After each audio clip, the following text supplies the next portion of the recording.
দুই ম্যাচের test series খেলতে ভারতের উদ্দেশ্যে দেশ ছেড়েছেন বাংলাদেশ দল। পাকিস্তানকে হোয়াইট ওয়াশের পর আত্মবিশ্বাস বেড়েছে টাইগারদের। আত্মবিশ্বাসকে সঙ্গী করে ভারতের বিপক্ষে জিততে চান টাইগার অধিনায়ক নাজমুল হোসেন শান্ত। দেশ ছাড়ার আগে বিমানবন্দরে গণমাধ্যমের সঙ্গে কথা বলেছেন শান্ত। এ সময় নিজেদের লক্ষ্যের কথা জানিয়ে তিনি বলেন, পুরো দল হিসেবে খেলাটা গুরুত্বপূর্ণ। আমরা চেষ্টা করব যাতে ভালো ক্রিকেট খেলা যায়। বাংলাদেশ দল জিতুক, এটাই পরিকল্পনা। সেই লক্ষ্যেই আমরা মাঠে নামব। আর আমি নিজেও ভালো প্রস্তুতি নিতে পেরেছি। সর্বোচ্চ চেষ্টা করব দলের হয়ে অবদান রাখার।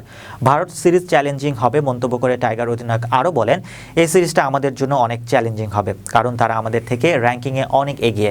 আমাদের জন্য সবচেয়ে গুরুত্বপূর্ণ 5 দিন ভালো ক্রিকেট খেলা, কারণ বেশিরভাগ ম্যাচে শেষ দিনে গিয়ে ফলাফল হয়। তাই শেষ দিন পর্যন্ত খেলা নিতে পারলে আমাদের হয়তো একটা সুযোগ থাকবে। কী ধরনের পরিকল্পনা করা প্রয়োজন সেটাই আমাদের জন্য গুরুত্বপূর্ণ। কোচের সঙ্গে কথা হয়েছে, সেখানে আমাদের যেহেতু অনুশীলন সেশন রয়েছে, তাই আশা করছি ভালো কিছুই হবে।